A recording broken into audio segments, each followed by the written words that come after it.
Alright, queuing up. Gonna start the music. Here we go.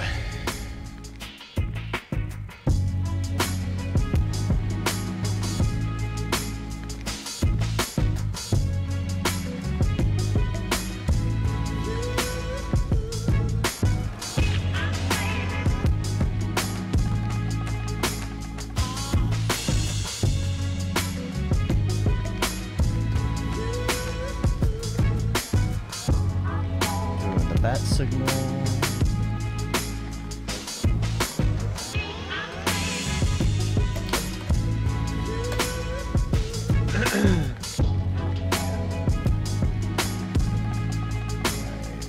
Bat signal.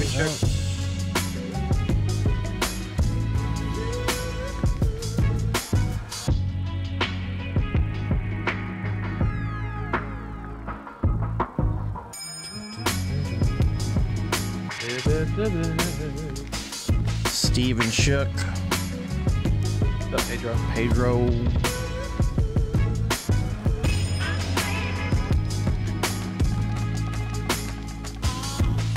Yeah. Mark, I don't have to leave until like my flight's not until 8:30 tonight.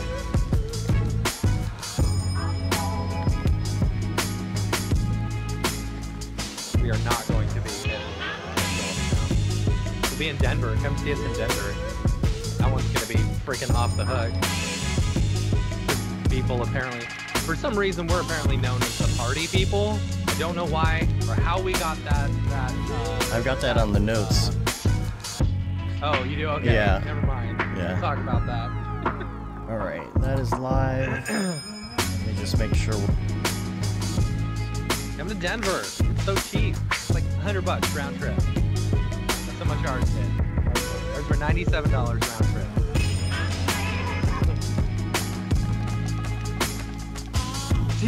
Dude, and you get in an hour earlier than I do. That sucks, Mark.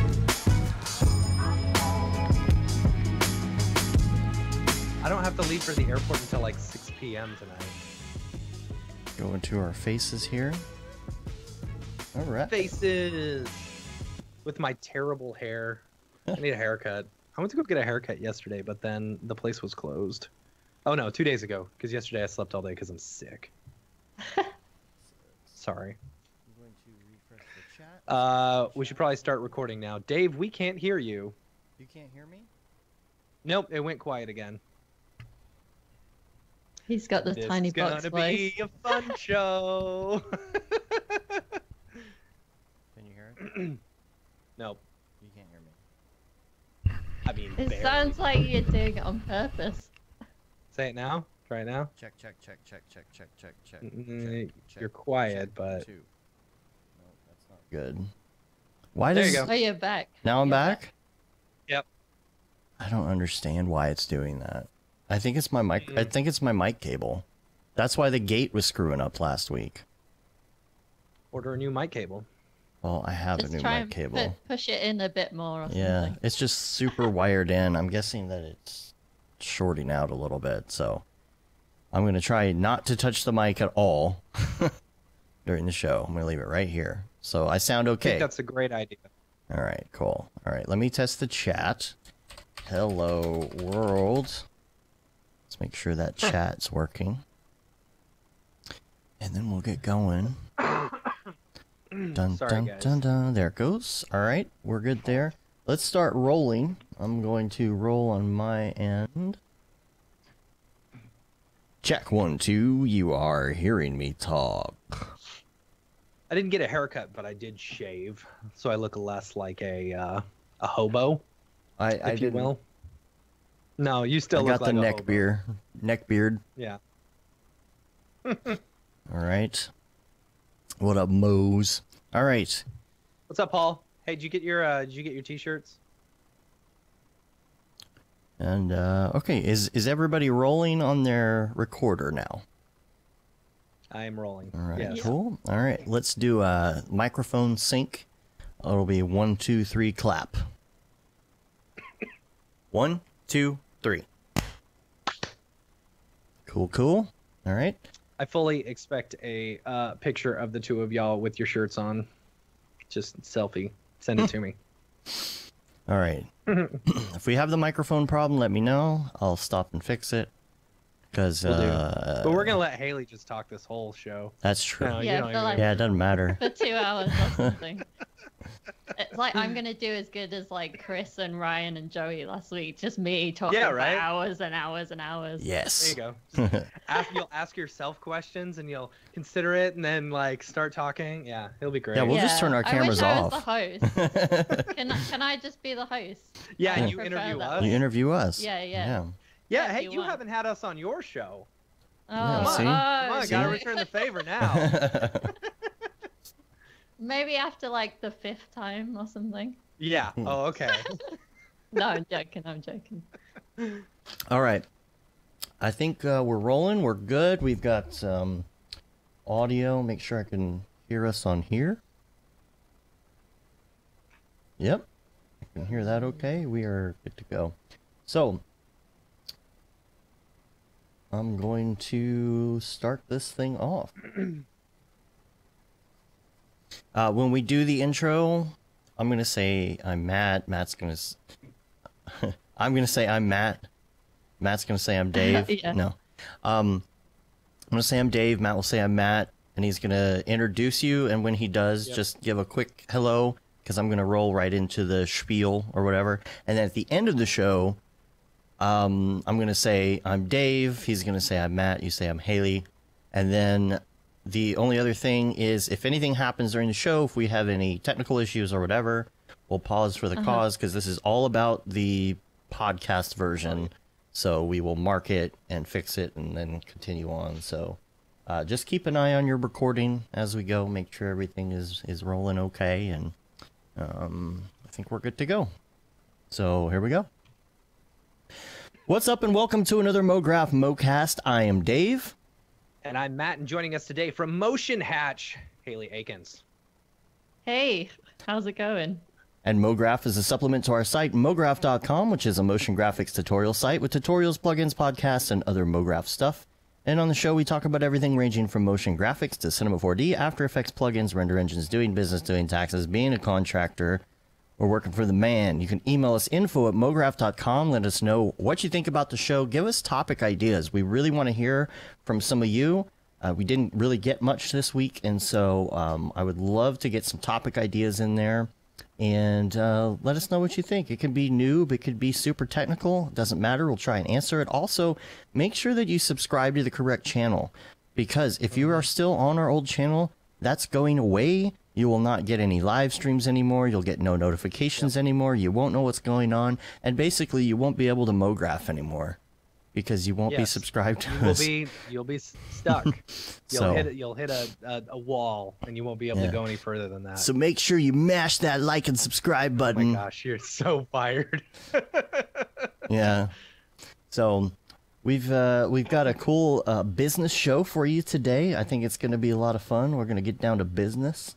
A couple things we wanted to talk about before we really get going. We got our week wrap up, so we're going to just mention again the 3D Motion, or the 3D MT, the 3D Design Plus Motion Tour. Make sure that you're checking the website to see when they're going to be in your area. I know this Friday, if you're in LA, that's going to, I'm sure, be just a totally big one. And who's going to be at that one? I didn't really look to see who's going to be. Parvini Hupke, I believe. Oh, yeah? Oh, yeah? Sorry, All right. I think so. I think that's what Hupke was saying. Yeah? Let's see. LA, that's going to be Brienne Gag. I guess that's how you pronounce her last name. Is it Cool. Gag? Okay. Yeah. Blake Catherine Balake. Balake. Balake. Brandon Parvini, James Ramirez, Steve Teeple is going to be there. Oh man. Casey Dude, Hupke, this is like one of the Noseman. best ones. It's going to be a great one, so make sure if you're in LA that you go check that out. If you want to sign up, don't forget you can use the discount code MG3DMT, so that's Mograph 3D Motion Tour, MG3DMT. You get 25% off your tickets, which is awesome because you get a lot of cool software and things like that when you attend. According to Beeple, you get over $40,000. $40,000. Yeah, I think that's a little bit off, but just a little. Also, make sure that you're subscribed to the newsletter because you'll get a bunch of updates on there about what's going on in Mograph and the show and meetups and all that kind of stuff. We are going to be at only one more of these this year. It's going to be the Denver show, which is going to be on November 19th. And according to Beeple, we are throwing a party after that, according to his Instagram. Yeah. So he posted that thing and he said this is the first that they're hearing about it too. So we actually talked to EJ. We'll put all the info out later this week on social and in the newsletter. But if you are going to Denver, there is the social after the motion tour, but there's going to be a whole nother thing after that we're going to do. I believe it's Ratio Beer Works in Denver. Yeah. We're just going to have like a massive beer hang there, I guess. I think that's normally where EJ's Colorado C4D meetups are. Right. So, and also, there's only a few of these left: Atlanta, Boston, DC, and Miami. So make sure you check that out.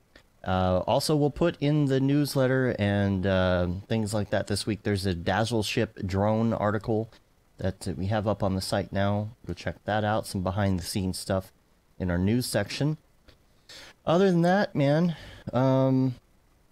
you know, besides working, I've been 3D printing some Christmas decorations for fun. I know, that's funny. You know, I got the new iPhone as well, and I just wanted to say... I mean to talk to you about that. Yeah? You're 3D printing Christmas decorations, yet you won't listen to any Christmas music until after Thanksgiving. Well, it takes a while to 3D print Christmas decorations. It takes some work.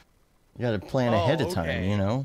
Okay. And why are you doing that? It's for fun. You can make your own. It's fun. Christmas music until after Thanksgiving. He's like, oh no, but you got to do your holidays in the right order. No. Not like these home stores that after Halloween, it's all Christmas. But it's Christmas before Halloween in America. Then December 26th, you take everything down.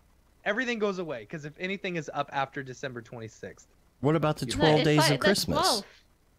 It's the 12th. Isn't it something to do with like from the 12th of December till the 12th of January? That's fair game. Yeah, totally. I agree. I don't know. Because the 12 days of Christmas. Yeah, I think so. Right. I mean, maybe I'm wrong, but yeah.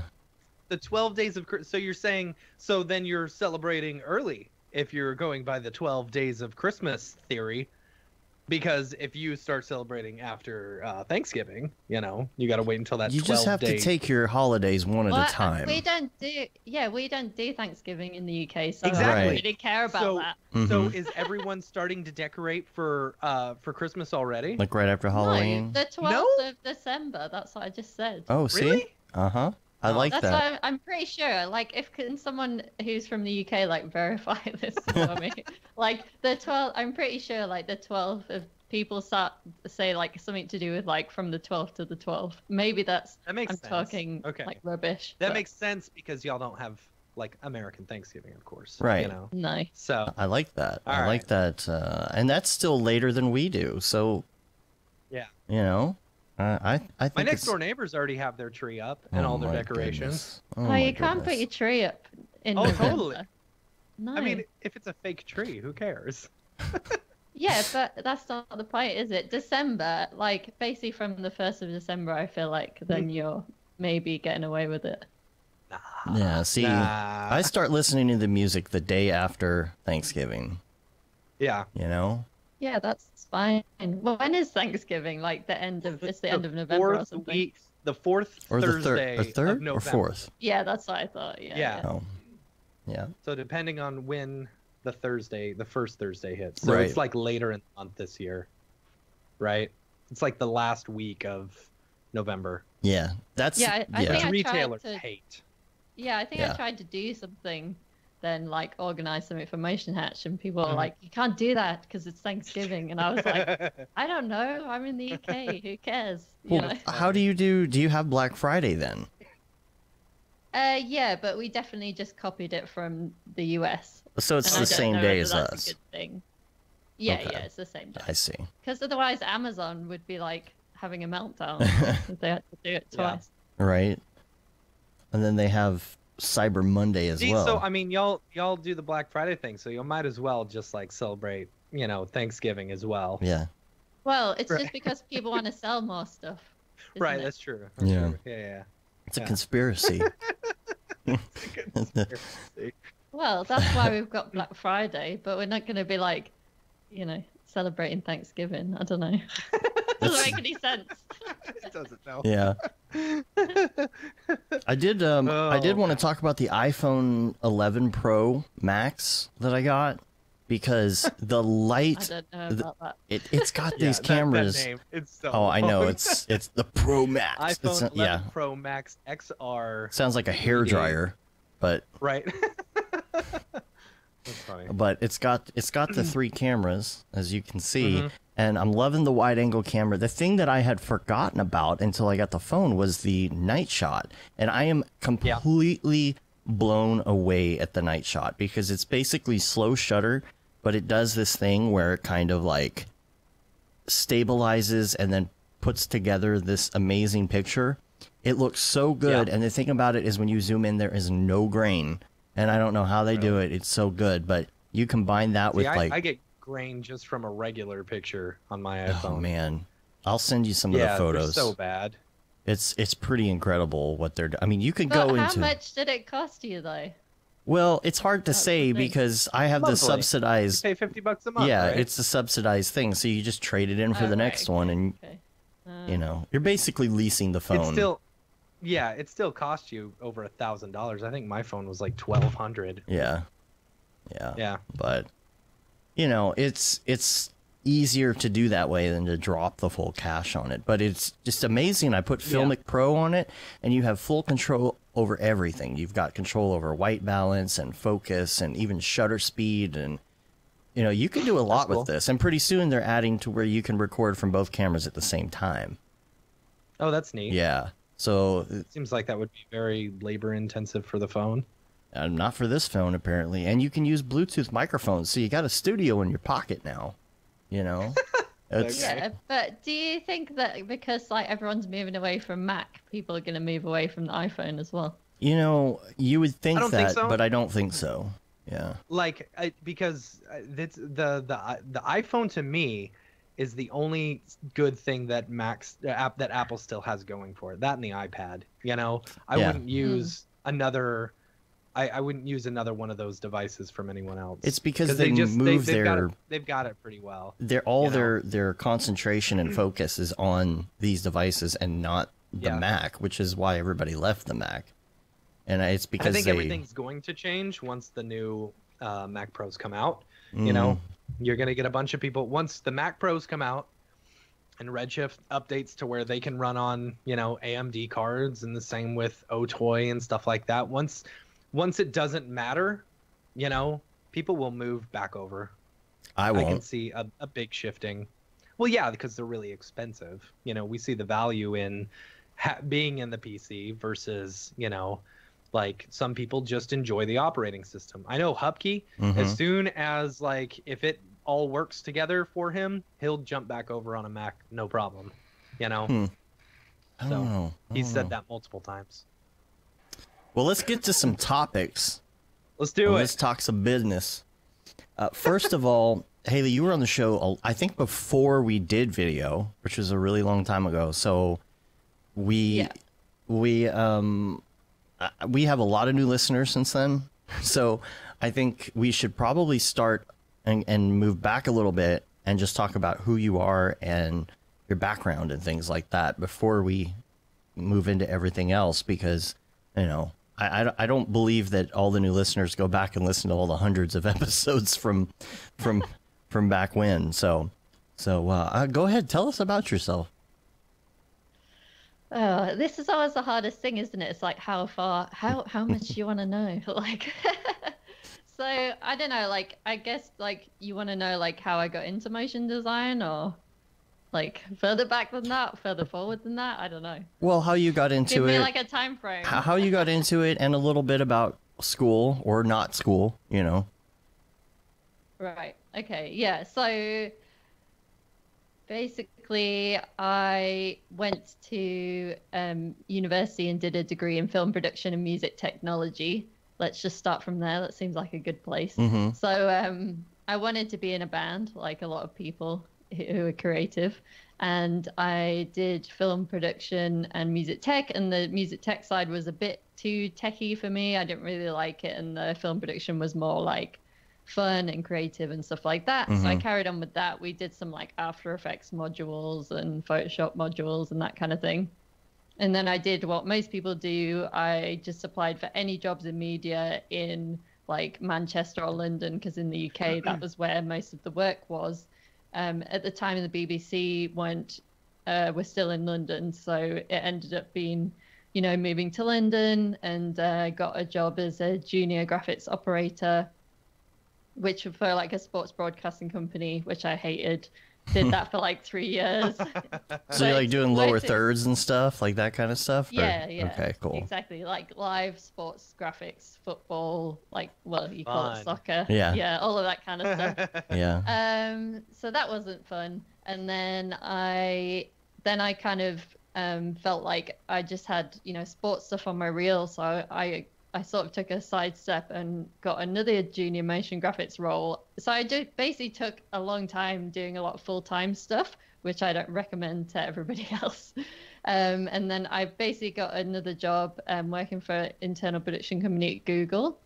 And that was good, but I stayed there too long because they have free food and stuff. Right. I was going to ask you, like, the perks, the perks of Google. Yeah. That's got to be great.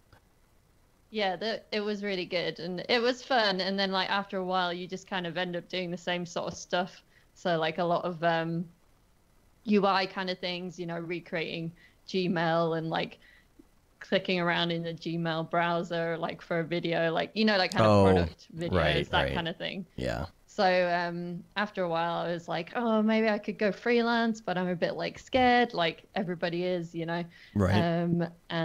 I just kind of went for it after like about 7 years working full time, which I know in our industry is pretty crazy. And then I was like working my way up through these companies. So I left as like a senior motion designer, went freelance, had like quite a lot of contacts. So when I like jumped into that, everything like made sense to me. I was like, oh my God, I should have been doing this before. Why didn't I like just be brave and take the leap and all that kind of thing? And I think that I waited too long. So now I think I'm really passionate about like, trying to give people a bit more help in that area, because it is really hard. And I had to, just take my freelance friends out for drinks and be like, hey, what do you charge? That kind of thing. There wasn't even any like Facebook groups or anything like, because this was about like 4 years ago-ish. Well, probably nearly 5 years ago. And how many of them actually gave up their rate to you? Yeah, a few years ago, people were very like they held it close to their chest. Right. They weren't going to let it go what their rate was.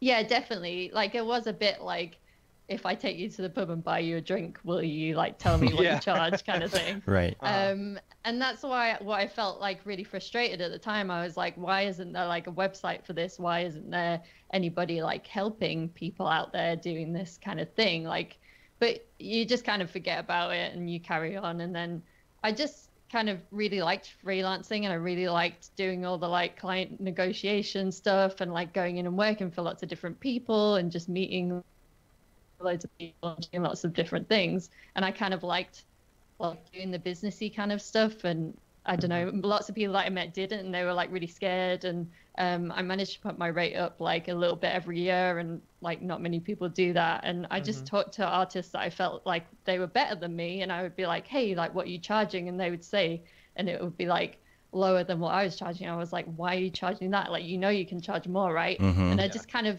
went through this like over and over again. And in the UK, we charge a lot less than people do in the US as well. Yeah. Which really frustrates me. If I can interject real quick, why do you think that is? Well, I can tell you what the excuses people use. Sure, let's hear that. Is like, well, one, like obviously people say, well, the companies don't have the budgets or whatever, blah, blah, blah. But like the big thing is people say, well, it's because of like healthcare and stuff. Like obviously we have like, the NHS and stuff here, and they're like, well, freelancers in America need to charge more because of healthcare, which I think is true. But then I'm like, in my eyes, it's, you're providing, if you're like providing the same value to the client and that kind of thing, we Yeah. should be like charging like similar, when it's like quite a bit less. So that's a frustration to me, but I think I'm just trying to like get the word out there a bit more about that, and then hopefully it will make people think and kind of try and push. If we all try and push together, Right. upwards, then Yeah, see that healthcare, that's BS, because healthcare for me, like my insurance is $500 a month, right? If you divide that by the amount of days in a month, that does not equate the $200 to $300 difference a day, in a US versus a UK freelancer. Not at all. Yeah, exactly. So I think that's like, you can't just use that as like the one thing, and I've heard that quite a lot, so that's quite frustrating to me. But yeah, I think I don't know, maybe it's like a confidence thing too, for most people, but I think like surely that is across countries, you can't like generalize whole countries and stuff like that, obviously. But... Yeah, because you've got the region, like the whole region, and the regional average, then you've got like the conversion rate there besides. Yeah.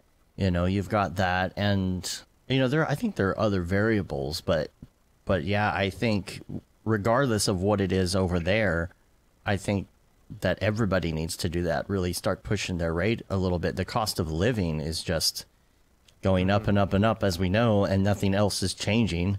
A lot of people still charging what they charged 5 years ago, and it's that's tough. Like for 10 years. Oh, yeah. I've heard like people saying the same rates for 10 years, and then studios saying the same rates, and then studios saying, well, we can't, like more animation studios saying like we can't afford to pay freelancers more, and it's like, well, then you should be putting your your budgets and your quotes up more as exactly. well. They need to be doing it too. Yeah, it's not like just saying it to the freelancers, it should be everybody, and then that would obviously filter into like full-time and everything as well, like you say. I think it just like, it's that idea, isn't it, that you're a creative, you're doing something that you enjoy, so therefore you should be grateful for whatever you can get, like, and I don't really agree with that. Right. I hate that you're an artist, just do it because you love the art. No. Yeah. Screw that, Mimi. No, it's like, you're a plumber. Honestly, you're a plumber. Don't you do it for the love of plumbing? You should just do it for free. No, like it's and honestly, if every single freelancer went out and upped their rates, it's like reverse trickle down economics or whatever, like right, where we all change our rate, therefore they've got to charge more, therefore they charge more to the bigger clients and stuff like that. Just means, the 1% gets less. It sounds easy to say, but it's not as easy to do. I mean, it's like telling everybody in a traffic jam to just hit the gas at the same time, and the traffic jam will be gone. That's true. Well, we should do a national day. We should do like a national holiday. It's official Raise Your Rates Day. Yeah, I like that. January 1st. And like, yeah, January. That's what I was gonna say. Like, another thing is what I did that works quite well was like raise your rate in January and be like, this is my 2020 rate, because then that makes sense to people. That really worked really well, and I just did like £30 to £50 each time. Like, it wasn't like tons and tons like per day, but that worked fine, for like 4 years. So I'm sure that other people could do that. Like, I'm definitely not the best motion designer, so I'm like, if I can do it, everybody can do it, January 1st, National Raise Your Rates Day. What if it's worldwide Raise Your Rates Day?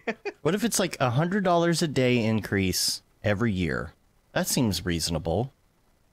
At a minimum, at a very minimum. I don't know. I don't know about that. I don't know about 100. I don't know if a lot of people are worth $100. A day? It's a day, not an hour. It depends on what they're already charging. Yeah, I guess so. Yeah, that's true. Maybe a percentage increase. We'll go with a percentage then. Yeah, I think that's a good idea. Yeah. All right. Yeah, and I feel like as well, you've got to do that thing where people are always saying like, oh, if you're like a junior freelancer, and I'm like, I don't know whether you should be a junior freelancer. Like, if you're freelancing, you should have had like a little bit of time in a studio. So then, like, I feel like people use that as an excuse to charge less. And I think like they're probably not that junior, or if they are, maybe they need to go and like get some more training, go and work in a studio, stuff like that, and then like start off freelancing at like a decent rate, you know. Yeah, for sure. You're worth it. No, we can't take that. That belongs to a shampoo company or something. Or make a cosmetics company, I think. Oh yeah, that's true. Yeah. But okay, tell us a little bit about the start of Motion Hatch. I think you had just launched last time you were on the show. Yeah. Yeah, so we launched in November 2017, the podcast. When did I come on? Like October? No, it was like a month before. I had listened to the episode before like anyone else. I felt very privileged about that. It was a great episode. I didn't know that. I thought I came on like after Motion Hatch had launched. That's really funny. Nope. Yeah. So much has happened. Yeah. Yeah, so the podcast started in November 2017, and then I brought out the freelance contract bundle in, I want to say, I don't know, like May. No, when was it? I don't know, like June 2018. And then this year we just launched our Mastermind Program in January. So that's kind of like the overview from my point of view, but probably like, obviously like tons of stuff's happened. Like we've like got over 50 episodes now, which I know is nowhere near what you guys do, but you do it like every week. Yeah. Mine's only every other week. So. Well, your primary content is concentrating on the business aspects, right? From week to week. So, the contract thing, actually I'll bring it up here so we can like check this out on the stream live. We've got, I guess I must have screwed up my window thing because there's a big line going through it. I'll fix that in a second. But right. the freelance contract bundle, or bundaroo as I like to say. I like that. That's good. Contract templates made specifically for motion designers and animators. So tell us a little bit about that, and I'll fix this window in the meantime. Yeah, so basically the contract bundle came about because I was like, okay, like I've got this Facebook community, I have this podcast. What is something that I can help more with? You know, what are the problems that are coming up, that kind of thing, and like how can we solve them? So a lot of times it would be things like, hey, I have this client and I want to, you know, they've said, can we have the project files? And I don't want to give them the project files. And I'm like, okay, in your contract, does it say that you charge for your project files? And they're like, no, I don't have a contract. And I was like, well, then you can't, like, mistake. You know, like you can't really like say to the client, like, oh, after the fact, like, actually, I normally charge for my project files because that's just going to like annoy them, right? So just stuff like that was coming up like all of the time in like the Facebook community and stuff like that, and just generally on Twitter and stuff. So I was like, hey, like, why don't I like get some lawyers to help me make some contract templates? I don't think I really understood like how hard that would be.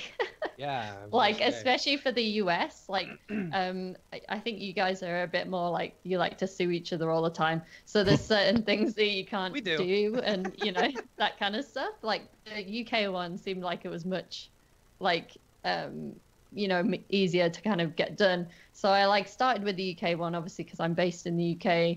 I got a solicitor, which is someone who would like the same as a lawyer, basically like a type of lawyer. To draft the UK one, and then I started like selling that on a pre-sale, and then I pre-sold the US one. I said, hey, if we get like 30 motion designers to sign up for this, then I'll make it, because obviously I put my own money into the UK one, and I was like, the US lawyer wants more money like to license this contract template, so how am I going to do that? So that's kind of what I did there. Which, if anyone wants to sell a product, I think that's like a super smart way of doing it, because you basically then you can find out, you know, if people actually want it or not too. So I pre-sold that, and then we made the US one, and then we just made them both available. And the kind of there's two contracts in there. There's like a commissioning one, which would be more like scope of work, you know, stuff that you give like a direct client, that kind of thing. And then there's freelance terms of service, which is more like, hey, this is my day rate. This is what I charge for overtime. you know, who owns the intellectual property, like all of that kind of stuff in there. So yeah, like, so you get 2 contracts, and then you have like both of them have introductions, and it kind of like has an overview of how to use them and also what some of the clauses mean and stuff like that. So yeah, I think it's just really helpful because it actually explains a little bit about, you know, like what you should be including in your contracts as a motion designer. So even if you don't just directly use these, and you know, get your lawyer to have a look at them or whatever, which I recommend doing, because at the end of the day, like, a template is just a template, and we don't know everybody's individual circumstances. So I would definitely recommend that you do that. But like, even if you like use this as a good starting point to kind of educate yourself more about, you know, what you should be including and that kind of thing. Cool. So let's talk about the Mograph Mastermind Program as well. Yeah, I'm curious about that. Yeah. This is the one that I haven't really heard much about yet. I watched the video this morning, though. Yeah, we just released a video today. I'm like super chuffed with it. I'm really proud of it. It's I worked with a company called Flow Creative in Manchester, where I'm living now, and Sono Sanctus did the sound design. Nice. I mean, most people know who they are. So yeah, Wes Slover, right? Yeah. So he also did the Camp Mograph theme song for us. Yeah, because he's great, right? He's like the best. Love that guy. Like motion design, sound person company. Yeah, so I don't know, like, do you want me to talk a bit about like what masterminds are and stuff? Because I think lots of people don't really know what they are. Absolutely. Okay, cool. I told you I was going to ask myself questions like this. Yeah. I was like, do you guys want me to talk about this? Yeah, so masterminds are basically kind of like peer groups, like in traditional sense, and they might meet weekly or monthly or something like that, and they kind of get together and usually have some sort of facilitator who, you know, keeps everybody on time, like, because everyone has like a go in the hot seat. That's what you call it. It sounds more scary than it is. You're basically just kind of you know, you have like a certain amount of time allocated to talk about your business or your worries or your problems and that kind of thing. Like, it's from like an entrepreneurial, like lots of entrepreneurs have these masterminds, and that they're either, and you can be like in a paid one or a free one. And like, I've been in quite a few different ones, and I was in this membership that I paid for, and I got put into a mastermind for that. And that was just really good. And it just kind of, having people to go to like every week and be like, hey, this is what I'm struggling with right now. And like also like setting goals and getting them to keep you accountable and stuff like that, I think is like incredible. I wouldn't be doing anything that I'm doing now basically if it wasn't for being in a mastermind. So I kind of thought like, you know what, like this is the thing that's helped me the most in my business. So why not bring this to like motion designers? That was kind of the thinking behind it. So just stop me and like ask me more questions if you want, because obviously like I know exactly what it is. So it's hard for me sometimes to, I feel like, explain because, you know, you get caught up with like, I know all the information and I'm very aware that it's kind of like a new concept in our industry. Yeah. So yeah.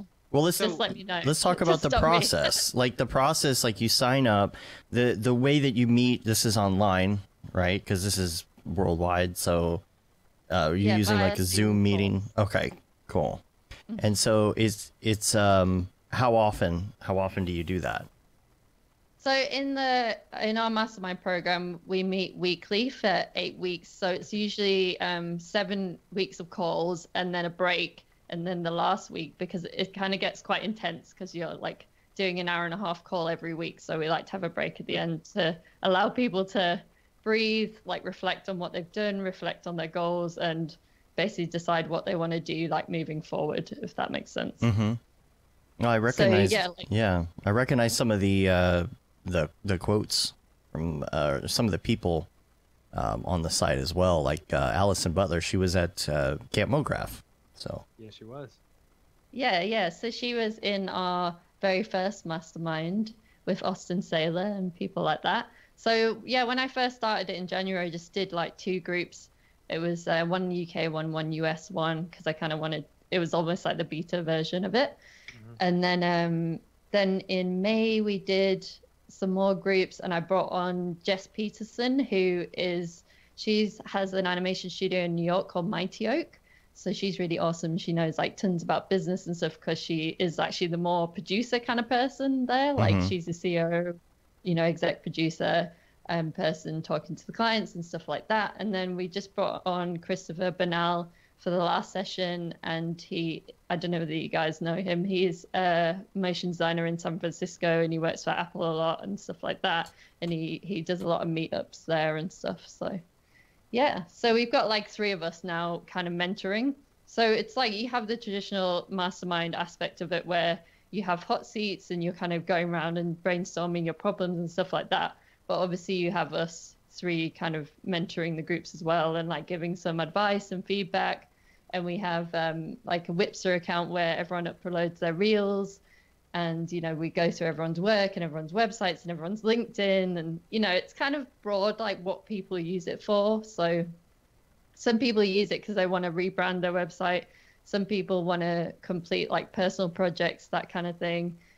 And then some people want to try and like get more clients. Some people want to niche down. Like it's not like a freelance course or something, if that makes sense. It's more like weekly accountability, like setting goals so you can actually like achieve things in your motion design career. And we like the thing that I focus on is like having so at the beginning kind of figuring out where you want to go in your career, and then like what your overall goal would be over the 8 weeks, and then we kind of break it up into like weekly goals and like hold you accountable to those goals. So well, let's talk about some of these topics actually a little bit. And let's just say this is being a motion designer in 2020. This is what it is. Like, first of all, goals. I know you, I think you talked on the podcast about goals and not waiting for January 1st. I'm a big supporter of that. Like, I don't think you need to. Except if it's national raise your rate. Right. But that's more of a national holiday now, I mean, that's our new national holiday. That's a given. Yeah. That's a given that you're going to do that. You don't have to worry about it now. You're just going to raise your rate. That's a Jan. Sorted. Absolutely. No, I think that you need to constantly be evolving on your goals and changing your goals all the time. And it's just like waiting for January 1st, waiting for the Earth to be in a certain place in orbit for you to change your goals seems like a really dumb thing to me when you could just change it anytime you want, Yeah. I'm not sure what the position of the Earth has to do with it, but so when you go about setting goals for yourself, do you do a dream board, or like how do you go about setting goals for yourself? Yeah, so basically, like one of the things that I've done a few times, which I find is really helpful, is this thing called the perfect day exercise. People have heard me talk about it a lot, but I'm just very passionate about it because I think it works. And it's, it's not my original idea. It like comes from kind of entrepreneurs and stuff like that. Like loads of people have talked about it, but it's a bit like vision boarding stuff, I guess. Like I think I mentioned that on something recently, but I feel like doing a vision board or something like that to me is like a bit like, oh, that's just my dream and it's over there and I don't know how to get there. Does that make sense? Yeah. Like that, it feels like there's like a disconnect with it. Like I like it for like kind of a brainstorming aspect, but then I feel like you have to do something with that. You have to take it. And like, so, you could create a vision board, which is basically just like loads of pictures of your dream life, right?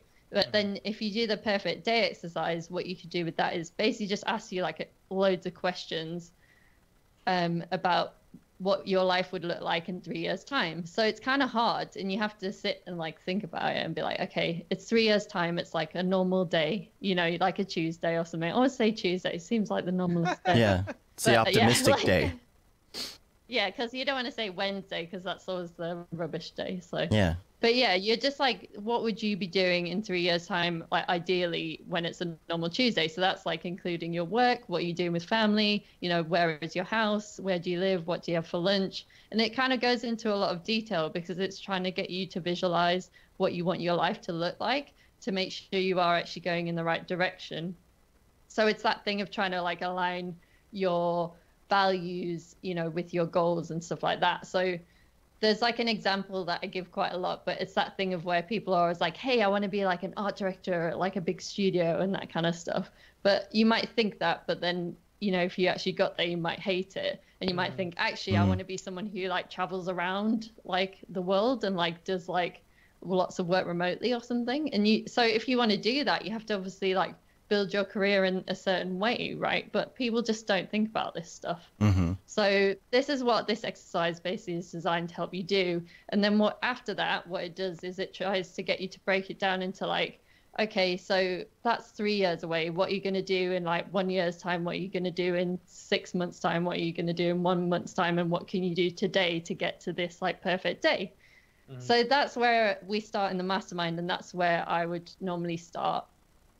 And then like after that, what I would do is like try and break it up into like kind of quarters or seasons or something. I think I talked about on this podcast, but it's basically like, because obviously you'll have like a lot of things that you want to do. So maybe you want to like make a film because that's going to get you more clients that you want to work for. Or maybe you're like, actually, I just want to get loads of work, like just from anyone, because I want to make just lots of money, and I'm not bothered about what it is. I just want to make lots of money because I want to buy a house soon. Do you know what I mean? Right. So you have to kind of like try and split your time up a bit with these like goals. You can't really like do everything at once. I feel like that's where people get stuck as well. And like, it's really hard for me too, because I've got like so much stuff that I want to do all the time. I always have to stop myself. So what I do is I like have a calendar on Asana, which basically just has like Q1, Q2, Q3, Q4. And then I'll say, okay, so Q1 is focused on this thing. So, you know, like most of this year has been about the mastermind, and like, well, obviously like we carry on with the other stuff, but like the focus has been the mastermind, right? But I've been like, oh my God, I want to do some YouTube stuff, you know? So I have to like force myself to like push that to like next year, or like to a different quarter and that kind of thing. So I feel like people need to start doing this sort of stuff. And I always feel like in our industry, it feels like lots of people just get like dragged along by like their work or their bosses or stuff like that. And they don't feel like they have permission to kind of really figure out their life and like what they want to do, if that makes sense. And even if you work in a full-time job, I still think you could do this stuff like to more organize like what you're doing like after work and stuff like that. And it can be like prioritizing family and like friends and stuff too. Like it doesn't always have to be about your career. Like it's about trying to, yeah, I guess it's trying to build like a business around what you want to do, like what you love, but also around the life that you want. That's kind of what I'm really passionate about, I think. Well, it's really hard sometimes to prioritize those things when your priority of trying to make a living comes up first. Yeah. You know, for example, you want to go do this thing on the side, or do this project, or, you know, I want to write a book or something like that. You put it on your list of things you want to do maybe next quarter, but then all of a sudden like, oh, I'm behind on getting clients and I got to concentrate on that. And then a big project comes up, and then that big project takes way too long. And like Mr. Wilson says here in the chat, I agree with the comments on trying to do everything at once. You know, I always want to do all the things. You know, I want to try this software. Totally. I want to learn this thing. I want to 3D print Christmas ornaments. I want to, you know, and so that stuff tends to get pushed aside. And I guess the only way that you can maybe manage that is to reevaluate at certain intervals. How do you manage that, and how do you keep yourself accountable? Yeah, so I think what this is about is trying to like prioritize your goals and the things that you want to do, because it's so hard. Like it's always that thing. I feel like I find this stuff the hardest, and that's probably why I like teach it to people, right? Because you always teach the stuff that you struggle with the most, Right. because I'm always thinking about it and trying to figure it out for myself. So things that have helped me particularly this year is like making like kind of like a brain dump of like everything. Just like get it out of your head, just write everything down. You could do it wherever you want, like preferably somewhere like Asana, Trello, Milanote, that kind of thing, just so you can like move stuff around basically. Right. So you do that, and then what you do is you like number those things like 1 to 10, and the 10s are like, you know, that they're like the top priority things that Right. you either have to do or you really want to do. And like you might think, oh no, but I can't decide. But actually, when you start doing this, the numbering, your like subconscious kind of comes up and it like puts the numbers in for you almost. Or like there's something where you like, you know that you should put like a lower number, but you don't. And then you've got to really think about why is that, you know? It's like you're testing yourself in a way. Reality starts to set in. Yeah, exactly. You're trying to figure out like, well, what is my actual priority? And then what I do is like move the priorities over like to the next column, and then like have some questions that are like, okay, well, what's gonna make me the most money? What's gonna help my clients the most? What's gonna make me like the happiest? Like, I can't remember what all the questions are, but if anyone's interested in this, I've got like a little template I can send you. Oh yeah, we could put it somewhere or whatever. And the same for the perfect day exercise. We've got that on our site, so if anyone wants it. So you do that, and then you basically have another column. So you're kind of like basically filtering this stuff out as you go along, right? Through these different, like, I don't know what to call them, like pots or something. And then when you get to the end, it says like, okay, well, what like could be delegated or automated, you know, which is something that we never think about as motion designers. Like, is there something that you could actually like automate in your career? Like, is there things that you do every day that actually just a bit of software that could help you with, or at least like make your life easier? And then, or like delegated is, you know, could you hire someone else to help with these things, you know? And I've just started to get into that kind of thing in my business, and like, it's terrifying, but it's just really like eye-opening once you start doing that stuff, because you value your time more, I think. And so you're like, okay, if I could pay someone else who's like to do some like admin stuff, who's cheaper, and like, you know, because my time like to a client is worth much more money, then like why don't you do that, you know? That's the hard thing, because when you get to the point sometimes where you're ready for that, you don't necessarily have the money to spend on that. Yeah. So, you know, how do you handle that? How do you find people, you know, maybe, because, you know, it's like if you want to find somebody who's going to be really good at doing those things for you, they're going to be expensive, you know? How do you find the right person for that? And then on top of that, how do you manage? For me, sometimes it's like, you know what, it will take me too long to train somebody to do this thing, so I'll just do it myself. But you only have so many hours in the day. So how do you start offloading that slowly? Yeah, this is like really hard, and it's kind of, you know, this sort of stuff is pretty new to me too. Like, so things that I've put in place is, you know, just working like with Asana like every day. Like, I go in there all the time, and like my calendar and like everything has to be blocked out in calendars. Like, this is the time that I'm doing the podcast. This is the time that, say, I'd be working on client work. This is the time for the mastermind calls, you know, that kind of stuff. Like, you just have to be like, these are the systems that I'm putting in place, and you have to try and stick to them. And what I found is it takes a while for you to figure out what works for you, and not the same stuff works for everybody.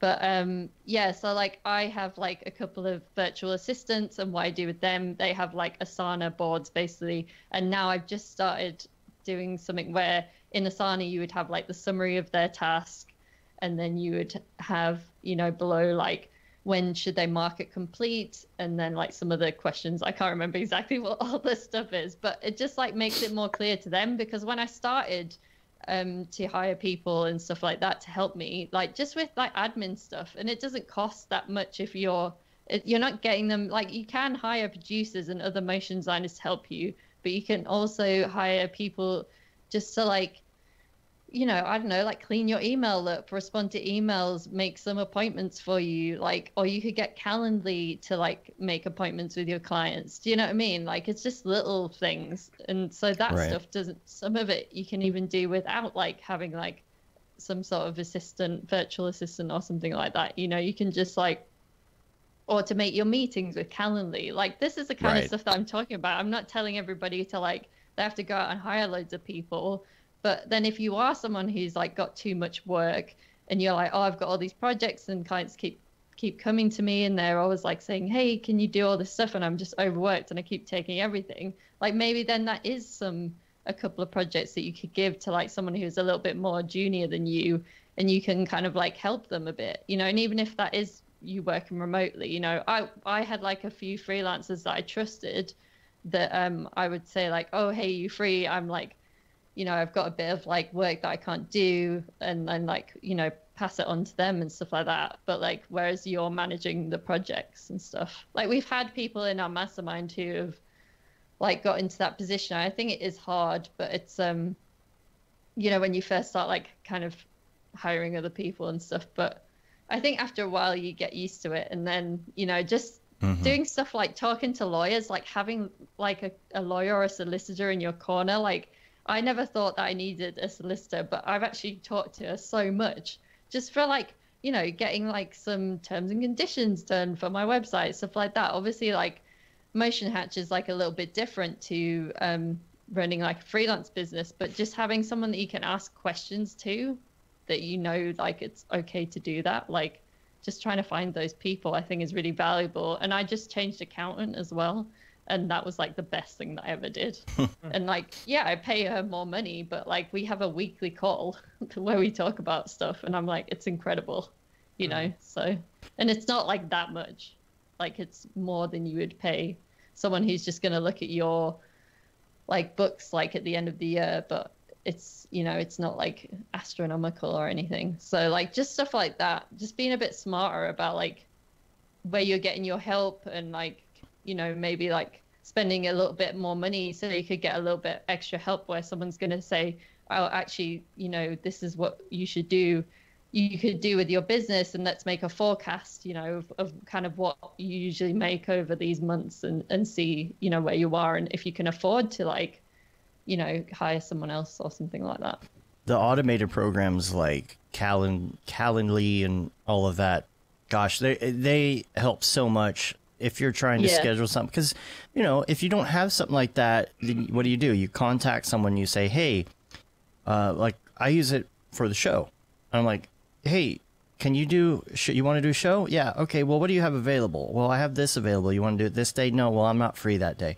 And all of that back and forth goes away, because you just send a link that says, hey, pick a date. Here's what we have available. And then they just click. It puts it on the calendar automatically. That kind of stuff is great. And then breaking up, I think, tasks, getting things done method is kind of where I come from. I don't use their software anymore, but I still use the method, because I use Todoist, and you can basically do the same thing. But it's taking a project and kind of working backwards and saying, okay, well, we want to get here. How do we get here? What are the steps in between? And if you break it down, you can set due dates for those individual pieces and so on. So do you use what do you use for the to-do list? The same program, or? I use Asana, but it's like, so I like kind of put everything in like as projects, and then like that refers to my like quarterly kind of calendar, if that makes sense. Yeah. And then my weekly calendar is like my Gmail sort of Google calendar, because I like that, because I can just put on my phone and stuff. I tried loads of different ways, like doing it on a wall, all this stuff. But with the Google Calendar, what I like to do is like block tasks as much as possible. So you do like, you'd be like, oh, this is all my client work, this is like my personal project day, and just try and make stuff like a regular thing. And it is hard when you're a freelancer, I think, but you could do stuff where you could be like, hey, I've got like this hour here before like I go to work, and I can fit in some personal work here, and I could do that like every day. I feel like if you're trying to do like personal projects and stuff, and you feel like you don't have much time, you have to be like really smart about like, actually, when can I carve out these like small blocks of time to like do it regularly, and like hold yourself accountable to that, or like get other people to hold you accountable, which is what a mastermind is great for. But and like I have stuff like I prioritize in my calendar as well, in the Google Calendar. So I'll have like, okay, this is like the stuff that makes me money, and that's like all in green. This is like more content stuff, so like more marketing, so freelancers could do this too, because it could be like your client work is green, blue is like marketing, and then like I schedule out my emailing and social media, because otherwise I would just be on that all day, every day, so I do that like 8:30 to 9 a.m, like do like emails, and then like have like a block of like focus time, and then like just after lunch, like another block for emails, social media, and then before the end of the work day. And then what I do is at the end of the workday, I look and say, okay, what haven't I done? And then I can move that along.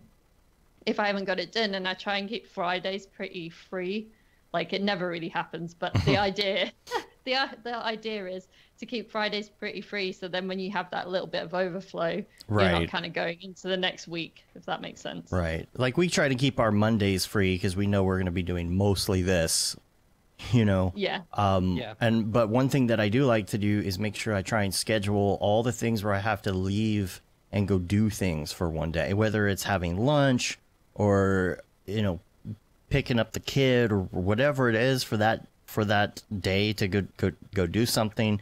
Put it all in the same day. Put all the calls, like when you got conference calls, try to put them all in one day so you can just do call, and it's not interrupting between things, because inevitably when you do that and you sit down, and I'm overzealous, like I'm like, oh, I'm going to do these 5 things today. And I never learned my lesson because I'm only going to get to 2 or 3 of them, and the rest is going to get pushed to tomorrow. You know, I mean, that's what Todoist is great for. You know, you can just say reschedule till tomorrow. But if you you know, you forget about the time, you got to stop and do everything. You got to stop and run to the restroom. You've got to stop and go get a cup of coffee. You got to take this call. You forgot to email this person. And so I'm the same thing with email too. You know, you get sidetracked by that. What I try and do. That's why you got to put it in the calendar. That's why you got to put it in. Yeah, and put the email. This is when I check my email. This is when I check my email, and like just try and make it like 3 times a day. I mean, I probably don't like really strictly stick to it, but at least I know. Oh, I've got this time in for my email, so I don't need to check that now. Because you know what I mean, it does really help. It becomes a distraction. Like if you're working on one client's project, and the other client from another project emails you. At that moment, and unless it's an emergency, which they should call you for, unless it's an emergency, there's nothing you can do right at that time because you're working on the other project. So what's the point of going and reading it right then? And I'm very strict about that. I do not set my phone to ding every time I have an email. I think that is the worst distraction in the world because it's, oh, shiny pennies, you know, like squirrel. If I did that now, I'd be like, oh, honestly, it's ridiculous. I think I have like 4 different email accounts. If I had all of them going off on my phone all the time, it would be like crazy. Like even just having the phone next to you, right, without the notifications, you still check it. Oh, so you don't need the notifications. Like I do not need Instagram notifications on because I'm going to check it anyway. I turn all of that off because it's like you see the corner of your eye, something's flashing, and you're like, I don't know if it's important or not important, and I'm going to pick it up and look at it if it goes off. But with that, and the email stuff, I just do not understand. Like some clients are so big on, did you get my email? Like they will text you 5 minutes after they emailed you and say, did you get my email? Well, no, because I don't check my email all the time. And I don't know why that expectation is there where, you know, somebody sends you something on, you know, at night, at 8 o'clock at night, and they expect that next morning at 8 a.m. that you should have already read it and made the changes. Like, I don't get that. But as far as maybe we could like tell our clients though, like, you know, you could say like, hey, this is when I check my emails. And then if it really is important, like it's urgent, and then you can call me and like just set those boundaries. Like, why can't we do that? That would be much better for them anyway, I think, because then they understand, you know, when to get hold of you and how to get hold of you, and they're not worried about you not being there or anything, because they're like, oh, okay, well, I know Hayley's going to check her email at like 12, so I'll like email her like at 11:30, and then I know she's going to be checking it. And then like if it needs to be done before then I can ring her, and that's fine. That's why I use an email scheduler, because like if it's 11 o'clock at night, there's no point in sending it at 11 o'clock at night because most people aren't going to get it. So I'll schedule it for 8 a.m. the next day. Yeah, I do that too. So because that way the client doesn't think, oh, they're up at 11 o'clock p.m. working every night, so I could just call them anytime I want. You know? Exactly. Or you get into that thing if you email people back straight away and then they're like, oh, now you're on the email. So then we're going to have like a conversation. Yeah. And it's Right. like, no, like, Hey, while you're up, can you make these changes? Yeah. I know Yeah. it's 11 o'clock. I know at you, night, you're not doing it. You don't have a life, right? right? Can you, is there a way, I need to look at that. I wonder if there's a way you can set an autoresponder for off business hours, just to say, I got your email, but I have a life. And I'll get back to you. probably can. I'm sure you can. You just set away from office, right? Out Yeah. of office. Because But I think like Jessica Heach, do you know her? She's pretty like prolific with this stuff. Like she has a autoresponder that says this is, well, she used to at least. This is when I check my email, like blah blah blah. If it's an emergency, you can do this. And like I feel like just like having that every time that someone sent you an email. But I like the idea that you could have it when you weren't gonna be like like during the day or whatever. I think that's a good idea. I've had something on my to-do What list if you for... put it on your Uh-huh. What if you put it on your tagline on your email? Yeah. Email yeah, hours that's are smart. from so and so to so and so. That's a good you know? idea. Yeah. Yeah. I think that would be Yes. good. There's kind of a thing that I want to do, like putting together a primer sheet, like a one sheet, you know, hello new customer. This is how we do this. This is how approvals work. This is how all of this works. So if you want to, you know, like for example, somebody the other day sent some changes as a comment on a Dropbox video. Okay, I'm not necessarily going to get that notification at least right away. You know, so if you really want me to see this, then reply to the email, because then you know, you're going to have everything in one place and not these weird sporadic notifications in my desktop, you know, something or other that I might have turned off, you know. Yeah. Yeah, that's why I like using like Whipster and stuff like that, because I feel like then you can comment directly on the video and like Frame.io or whatever, and like you don't have this like, I hate the whole time coded, here's this feedback, here's this feedback, Yeah. and then like from a different person, like with Right. different time codes, and you're like, oh my god, like. And then you run what's going into, on? you know, what constitutes a round of revisions, because somebody sent these changes and you started on them, and then someone sent more, you know, a primer sheet and saying, here's my email hours. This is how revisions work. Make sure that you do all your revisions from everybody who's involved in the project in one go and not in like 13 goes, because that'll be 13 revisions. Yeah. Yeah. But something Well, I like think that. it's like that's when like the contract comes back in as well, isn't it? Because you Yeah. would list all the revisions Right. and that kind of thing on your contract too. So like quite a lot of stuff would be on the contract, but I guess like not the email. Well, you could maybe Well, put working hours. Yeah, I don't know. The Like, thing is, like, I feel like Sure. the one sheet, like, I feel like the reason we need Like to a do the one reference. sheet is because people don't read contracts. Yeah. Because it never It's fails. amazing how many people we Yeah. have sent contracts to. They have signed it and then have asked questions, and we're like, you obviously did not Didn't- read the contract. Right. Because it's Oh wait, like, we're supposed to pay you right now. that's Yeah, why we read haven't the started contract. yet. You literally signed it. You said I will pay this money down before the project starts, and then you're asking why haven't you started the project yet? You know, or yeah, well, yeah, at least you have the contract though, and then you can refer to it. But yeah, I like the idea of like you could say like, well, I think you still have to try and get them to read the contract, right? But this is more like it's like a process document. That's the kind of thing you're talking about, right? yeah. Yeah. And Yeah, I like that. I also like that calendar idea. I mean, I do try and put projects and stuff on the calendar. I don't put everything on the calendar, but when you start blocking things on the calendar, it really gives you a more visual representation of how much time something's actually going to take and how busy you are. You know, you might only have like 5 things on your to-do list, but if you put that into your week, you might be like, oh, this is all I can do this week. You know, so that Yeah, really feels definitely. helpful. When you do to-do list stuff as well, do you do priorities and all of that on there as well? I guess since you use the same program, it probably goes hand in hand with goals. Like it's almost like the goals and the to-do lists are probably very similar. Yeah, so what I generally like I would do like the perfect day exercise stuff, then I would do the priorities, then I would move that into like quarterly goals, and then that would go into like Asana, and then from Asana it would like go into your week. like that sounds like quite a lot, but this is like you don't have to do like the long-term stuff and the quarterly stuff all the time. That's just like a quarterly review, right?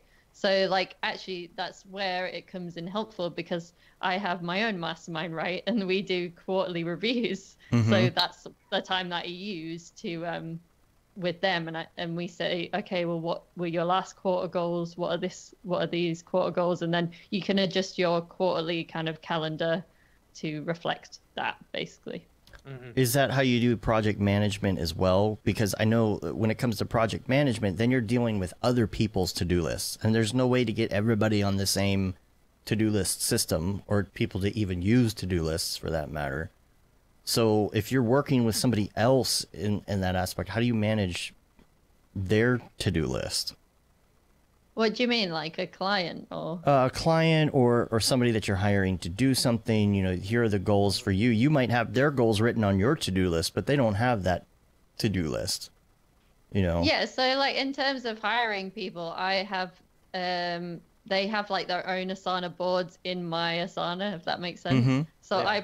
I put their tasks in there, and then I'll put like a deadline, you know, because you can just assign a date in Asana. Like you could do this. Is Asana similar to Trello? Yeah, it's like pretty similar to Trello. Yeah. So you just like assign a date, and then I have tags for priority, like a priority tag. So then they can that's how I like prioritize for them. But then it's up to them to kind of work that into their schedule. Right. Well, yeah, exactly. Yeah, that's how Todoist works too, because you can have Todoist groups. You know, we have a company version where you can assign things to other members and set dates and priorities, so that's helpful. It's still hard though, because there's people that you end up working with who don't have that system, you know, or inevitably they have a different system, and it's hard to make those things kind of meld together, you know. So there's still that weird there's that whole weird thing. Okay, you're going to do this thing, I'm going to do this thing, but then they might not do theirs because you have no way to send it to them. You know, I can't send my Todoist to somebody who's using OmniFocus. So yeah, but like Asana, like we're just using the free version, like and like as long as people are okay like using like that thing. I think if you're managing the project or you're the person who's hiring someone, you can definitely dictate like how you communicate, like, and you say, this is my company's processes, you know, and you can even try and do that with your clients too. Like, you know, like we have a process where we use Whipster, and that's where you're going to send us all the feedback, and this is how you're going to notify us of like the stuff, like by email when you put everything in the Whipster, just in case we don't see it, but then all the comments go in there, nothing goes in the email, that kind of thing, you know. I think it's just a question. Yeah, like, sorry. How often do you do your perfect day? Like, do you reevaluate your perfect day? I probably don't do it as much as I should, but I would recommend doing it like once a year, I think. Okay. Because I think that even though you're trying to do in 3 years' time, right, stuff changes all the time. So like, I think it's just like trying to sit down and do this stuff. But what I've like tried doing other stuff as well. So like, I was doing like a mini journal every day for a while, just like writing a sentence or two. And I feel like that really helped, because that kind of just gave myself a little bit of time to not just think about work and be like, okay, what am I doing? Like, what am I thinking about? Where am I at? Like, you know, like kind of a bit of like, just a bit of like self-care time almost. And it's sort of like I would do like yoga, and then I would do like 5 minutes meditation, and then like a little journal thing. But like I've dropped the journaling bit off. I don't know why. I should probably keep it up, but keep the yoga and the meditation. You know, you just have to try these different things and see what works for you. But that's really helped me, because I would just be a workaholic, like if I didn't do that kind of stuff. And I started running too. And just having that space just lets you mull on this kind of stuff, I think, too. That's a hard thing for me to do. You know, I work weird hours. I think a lot of us work weird hours, and it's one of those things where I shouldn't feel bad about taking a break, but I do, especially when it's in the middle of the day. It's still that whole thing of, oh, the work day is from 9 to 5. Well, that's not my work day, but for some reason, if it's 3 in the afternoon and I take an hour break to play video games or something, I feel guilty. Like I shouldn't, Yeah. because I'm going to work another 8 hours after that, and or something like that. But like, I don't know. It's hard, and it also feels like I should be saying yes to everything, and it's so hard to say no to certain things, especially when it comes to making money. It's like, hey, here's some money. Oh, no, thanks. Yeah. You want to take it. Yeah, but you need to. I feel like you need to come back to that thing about like valuing your time though as well. Mm-hmm. Like, it's like, how do you want to spend your time, and like how much is your time worth? Because Right. it might actually be more worth your time to take a week off and do a personal project so you can get better clients than you have now who are paying you less. Right. That kind of thing. For sure. And then also your health and your happiness Mm-hmm. should be a priority. So this is what I've just started to do, like in the past year or something, is like really be like, no, like I'm super busy, I've got loads of stuff going on, but I'm going to go out for a run, even if it's like 10 minutes, like a mile or something. Right. Like just to keep that habit almost. So even if you can't do this stuff like fully to the extent that you would like to do it, I think just building a habit of doing stuff frequently really helps, because then when you do have a little bit more time, you're like, okay, well now I can go for a half an hour run. Right. I'll just make sure that I keep up the habit, even if it's like the shortest amount of time possible, like just so I know that I've done that, I've gone out, I got my heart rate up, I had the space to think, I wasn't like thinking about motion design like 24 hours a day.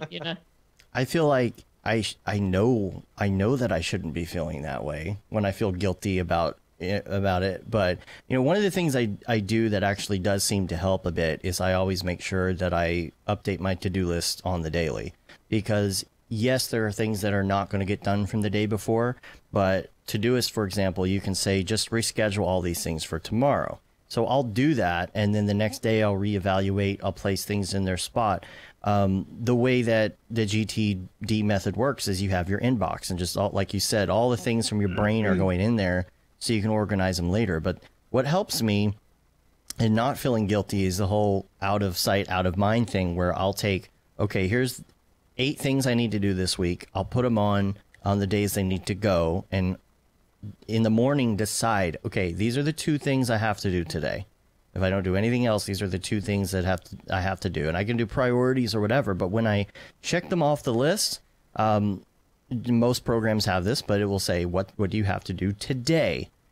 Not that there's an option for the next 7 days or whatever, but what do you have to do today? Because when you click those things and you check those things off for today and it's blank, there's something about having today blank at a certain point that makes you feel a little bit better about, okay, now I'm going to take a break. Mm-hmm. Yeah, definitely. But then, like you say, you're always giving yourself too much to do. I do like Right. I like the getting things done method. I like to like pitch in with another book that's like quite similar to that kind of stuff. Is like have you heard of The One Thing? Like that. I feel like that is like more. I don't know. That just resonated with me a lot more. It's by Gary Keller and I think somebody else. And basically what he says, like, it's this idea that you think about what's the one thing that you can do that kind of just makes everything easier. So it's like a domino effect. Like if you imagine if you're doing like one thing and that's going to knock all the other dominoes down, it's like trying to think about, well, what is that, because we do a lot of stuff in our day to day that we don't actually need to do. Like, Right. obviously like some of the client work, stuff like that. But it's like when you're thinking about like personal projects that could apply. And I think his quote, his like thing that they just say over and over again, like, and phrase it in different ways. But it's like, what's the one thing that you could do today so that by doing such everything else would become easier or necessary? And I just try and remind myself of that like all the time. And, I'm not perfect at this stuff. I'm not saying that I am. I'm just saying this is what keeps me going, I think, and what keeps me focused on the things that I need to get done to build the business and the life that I want to build, basically. There's something that I've been noticing in the last few months as well for myself, which is when I have these other projects going on, if I at least touch them for even a second within the day, I feel a little bit better about it. For example, while we're making money, I'm working on the Houdini. I'm working on a million things, but I'm working on the Houdini course, the that we're going to release, and it's a daunting task. It's 40 something hours of editing, and just that's if you were just playing it straight through without stopping and editing or doing anything else related or uploading or encoding or whatever. And it feels so overwhelming, and I'm trying to get it done. But for example, last night I had 1 hour of time. I said, I'm going to open this up and I'm going to edit it for an hour, and in an hour I'm going to stop. And I got that done, and I felt so Did much. you stop at an hour? I actually went. I actually went a little bit longer because I was right at the end of a chapter. Yeah, I knew you would. So I finished a chapter, and I felt so good because if I would have saved the whole thing for one day, I'm never going to have that one day to do it all in one day without any other distractions. And I felt so good about taking that 1 hour and just getting a little bit closer to the final product. You know, because when you look at your to-do list, it's daunting. It's like to-do list, there's something in the back of my head anyway. I don't know about anybody else, but when you look at your to-do list, there's this weird feeling like someday I'm going to check everything off the list and there won't be anything left. But that won't happen. Dead on that day. Yeah, you'll be dead. That's it. And you won't be able to check it off and feel good about it because you'll be dead. But do you not have that thing like in Asana? I don't know why I'm talking so much about Asana. Insert This week's episode brought to you by Asana. Yeah, they don't have an affiliate link or anything. It's terrible. But they have like the cards where it's like your main task, and then you can put like subtasks in there. So that's how I organize stuff, because you can always break stuff down more. People never do that. They always put like the one, like the big overall thing, like, you know, do show reel. And it's like, well, no, what are the little bits of that? Right. You know, like what is the like collect footage? You know, like do the intro. Find a piece of music, you know, and if you can easily check those things off, and then it makes the get show reel done task like less daunting, because you've just done these little tasks, and you say, okay, well, I'm gonna do that, like, you know, work on this for an hour a day, like you say, and then I'm gonna kind of get one of these tasks done per week. You could pretty quickly get your show reel done doing that, but no one does it like that, and they just leave it on their, you know, to-do pile as just get show reel done. And that's never gonna happen. You know, we talk a bit about like SMART goals in the mastermind as well, which is like you know, like it's basically like a test. It's something that like a lot of people use in business and stuff as well, but basically it's like an acronym where it's broken up into like, is it specific, measurable, attainable, relevant, and time bound? And it's just like a test for your goals. And I feel like that really helps me break stuff up too, because otherwise you just don't know like when you're going to do this stuff and things like that. So it's like, you know, like obviously specific is like, when do you want to achieve it? Measurable, how will you know when it's accomplished? That's like the hardest thing. Like people just like don't know. They're like, oh, I don't know when it's going to be done, you know. Attainable, how realistic is it? Is it relevant to you? Like it sounds obvious, but people don't think about this stuff. And time bound, like, does it have a deadline? Because you can say like get show reel done, but if you don't say by what date, then you're never going to do it, basically. Right. And Todoist does that too, where you can put in a subcategory and then say, okay, here's the due date. So at least when you look at today, you only see, you know, get footage. You don't see the whole entire task as a whole. That definitely helps. So yeah, I think so. Well, we'll open it up to questions in the chat, I think, a little bit. And while we're doing that, while we're waiting for any questions that may come up, I do want to quickly do some links. Let's do it. This is a funny title. CGI artist makes a masterpiece every day for 12 years. Today we challenge him. This is Beeple. People, okay. Corridor Digital. That was a really funny video. That was really great. They basically sat down and all tried to do their, 45 minutes, I think? 45 minutes video. from start to, you have to post it on Instagram by then. Right. Yeah. That was entertaining. And then I liked it. I geeked out about that Beeple had a Motion Hatch sticker on there. And I was like, Motion Hatch is on the Corridor crew. That's funny. That's awesome. That's funny. Yeah. Just showing how much of a like sad nerd that I am. It's so awesome. It's funny. He walks in and they're giving him a tour, and they go to that one room with all the guns, all the fake guns. Yeah. He's like, "What is going on?" Freaking people, and they're bleeping every other word. Right. Oh, I love it. And they also did a part 2 to that fake Boston Dynamics video. Yeah. Which was really good. Did you see that there's actually a Snopes article on whether or not that's real? Yeah, I think that's hilarious. People don't know if it's real or not. It's like just goes to show how well of a job they did on it. Yeah, I'm pretty sure that robots aren't shooting humans yet. Yeah.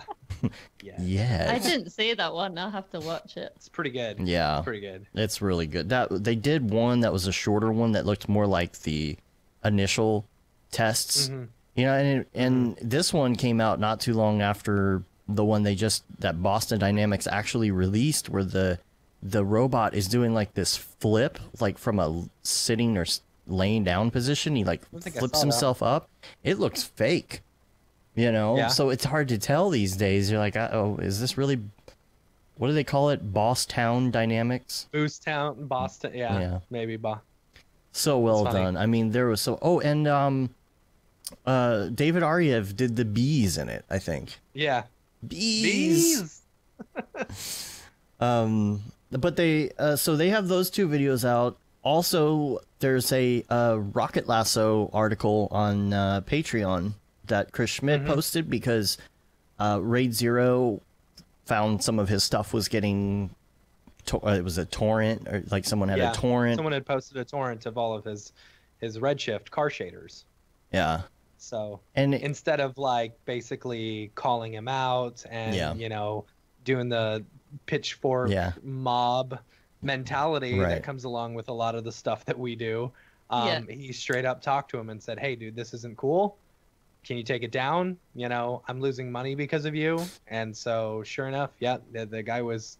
He went about it a whole different way than what we would normally do. Yeah, it was very cool. Well, the thing is, when you see good. your friends getting their stuff ripped off, you really have a personal like anger inside, and you want to take the pitchfork out. Yeah, it's rough. I know what you mean, though. It's like I feel like Twitter, especially, is getting a bit. You know, like sometimes it's not. It's not that. Yeah, you know what I mean. It's not like that nice sometimes, and I like Twitter's to. the worst. Yeah, bring some nice stuff. Twitter. I only go to Twitter when I feel like being abused. It's like a masochistic, like whatever, with a relationship with Twitter. I hate it. Yeah, I mean, people say that YouTube is bad, but I don't know, like, all your community are pretty nice, so that's good. Oh, YouTube comments can be the worst. Yeah, you know? It's like notorious, isn't it? Just random passersby, anonymous passersby, just yelling whatever they want, you know. But, so the main thing about this whole deal is that the guy, I guess, who had posted it was also working on his own packs, his own material car shader packs, and so everybody's like, well, are you just taking this and repackaging it? And that's what it looked like. Apparently not, but he wrote something and he said, look, here's a response. I realize the error of my ways, which is great, because what Chris said is, you know, we didn't destroy someone's career or whatever, because that is that mentality. Well, you said you did one thing wrong, your career is over. I did find it kind of perplexing, though, that somebody who is working on their own would have done that, because you would think that that would have been kind of a given. You know, I understand, like, if the 14-year-olds are stealing the stuff and posting them on CG Peers or whatever, but if you're making your own thing, like, I know what it's like to have my stuff stolen, so, like, I don't feel like that. It just baffles me, but... Yeah. Lesson learned for somebody, at least. Way to be the bigger man, Phil, because I wouldn't have been. Oh, I was so tempted to comment. That was good. Yeah. Well done, Phil. Yeah. I believe in you. I think that's great. Well done. Yeah. Also wanted to mention the X Particles Challenge 2019. Yeah. Yeah, that's what's the website for that? X-particles-challenge.com. So check that out. There's 48 days left. And Andy will be on the show next week, actually, to talk about that a bit. So, and then lastly, forgot to mention this a couple weeks ago, Jan Sladeko's Silly Wheel Part 2 is out. I think that's the one with the melting car in it. So yeah, that one's pretty cool. Put a link to that and check that out as well. I don't see any other questions, but we'll wait and see if any other questions come in. But in the meantime, let's do some Beeple's People. Yeah. It's I been a don't while. think I really understood, like, like I didn't, like when I came on, I was like, who's Beeple? Like last time, but now I'm like, oh, now I've met Beeple like a few times, and I'm like, oh my god, yeah, now I know who Beeple is. You just see those khakis coming. Yeah. I'm going to pull out my Beeple viewer of choice here. For me, that's Twitter. And I'm going to pull up, let's see, which one. We technically have 4, but one of them it's just to show it real quick. I'm going to go to October 24th, Year of Our Lord 2019. You're going back far. Well, it's been quite a few weeks since we've done Beeple's People, just for because we had like the mega show and stuff. Yeah. So let's see, 24 is going to take me a second to get back to. Okay, I chose this one. Second Chance. Second Chance. Now I have a reason for this here. Let me pull it up for the live stream. The reason I pulled this up is because this felt very old school Beeple to me, like a couple years ago, and it's called Second Chance, and it gives this feel that, like, to me, it gives a feel that this UFO or whatever it is, this giant spaceship on top is landing, and it's a second chance either for 2 reasons. Either one, because this guy had discovered the planet that they needed to terraform to move civilization to, or B, he was stranded. It follows our narrative. It follows our narrative. Or B, he's sitting there like getting a second chance because the ship has shown up. Maybe he was like stranded, or something like that. But I don't know. Really cool. It looks like it's beautiful. The ship I'm itself. pretty sure the clouds, the volumetric clouds in the background, are actually just an image, but he did a really good job putting them together. For sure. Compositing it. But it looks like the ship is causing like a circle wave through there. Yeah, and he didn't use one of the filters like he normally does. I Oh, like it when he doesn't Very always clean. do that. Yeah. It does. It makes it look a lot more clean. Yeah. Haley, any fan theories? Beeple fan theories that we should add to this? I don't know. Oh, I don't know. I like it though. I think some of his stuff gets a bit crazy sometimes. I'm like, what is this? And then I always show my boyfriend, and like, it was nice for me actually, like, because I was showing my boyfriend Beeple, and I feel like he could like relate to the more like spacey stuff and things like that, like sci-fi kind of things. So that was good. And I was like, look, that's cool. And then I was like showing him like Corridor Crew, and I was like, I interviewed Beeple, and then he was on the Corridor Crew. You know what I mean? It's like, because like we watch that, and it's kind of cool because you're like, yeah, Beeple's like bridging the gap between Motion Hatch and the Corridor Crew. I know him. Yeah, I know that I know guy. him, and he knows like people. I don't know. It gets really weird when you like meet these people in real life. Don't you think? Like everybody always thinks that everybody is like, I don't know, like they think that they're a big deal or something. But then you meet all these people in motion design and around it, and then everybody's just super normal, and you're like, that's cool. Didn't really realize that. Real person. There are some stuff that Mike posts, you would think he would be really weird. Right. Yeah. He's just pretty normal. Yeah. And like, like going to NAB and stuff this year for me was like, that was like, I was like, wow, this is like incredible. Everyone should go to NAB. It was pretty cool to like meet loads of people, and like it was just really good. I don't know why I'm bigging up NAB, but I just feel like just everybody was there who like you see online, and I thought that was really cool. The graphics world IRL. Yep. Yeah. And some of the stuff that Mike has been doing recently has been very topical, not necessarily in the Beepleverse. You know, like he did Yeezus Sunday Service because I think what's his name had an album come up. I'm not a fan, so I don't know. Kanye released Jesus is King. Yeah, I haven't listened to it. and then he did the one with like all the mixed characters and stuff. Let's see, the other one I wanted to talk about was October 28th. It's called Sacrificed Progress. I thought this was interesting. I thought this was interesting too because I don't know, all of us when we're doing daily renders, we got to have the typical spaceman or whatever. Mm-hmm. And it's like, by getting rid of the spaceman, are we stopping our Mograph progress? Or is it just like, is that where you start from? You start with your spaceman. You think it's sacrificing the spaceman because there's too much there's too much space stuff. There's too much space stuff. There's way too much space stuff. It's so fun. I don't know whether he like thinks about it as much as you guys think about it, to be honest. You're probably right. Yeah. I'm just gonna put that out there, especially watching the Corridor Crew thing. Right. He was just like, yeah, whatever. And watching him do it at NAB, he was like just saying it was crap all the time too. Yeah. It's kind of funny. Well, this could be in the Beepleverse. This could be like, they were bringing progress to a world or something, and it was stopped because they sacrificed this person who was leading them or who had come from another world to help them evolve or advance. He is bigger than them, but he's not giant size. It's weird. True. He's like 1.5 people's people. Right. I don't know. It's weird. But this is cool.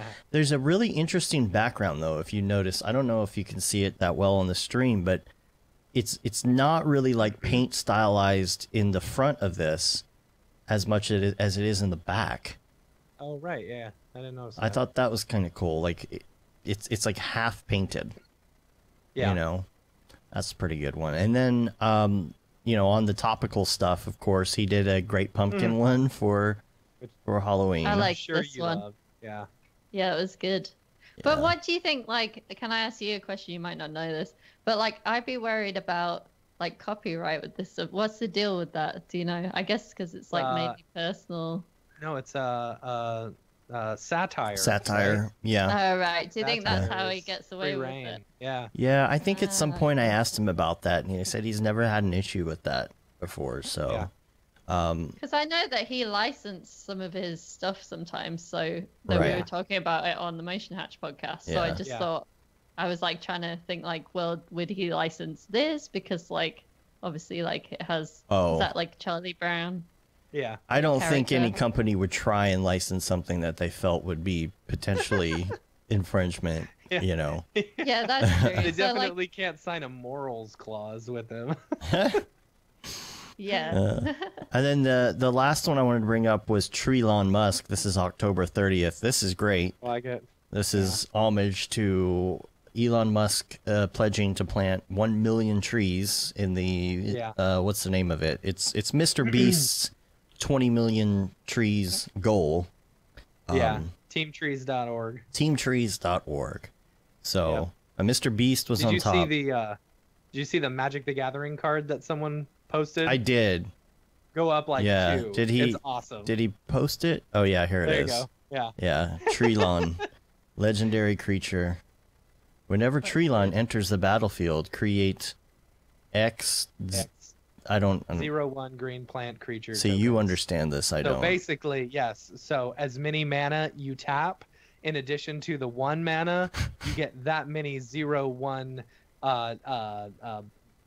tokens, green plant creature tokens. How much charisma is that? Which is awesome. I don't know anything about it. Charisma isn't a thing here. Jeez, come on, Dave.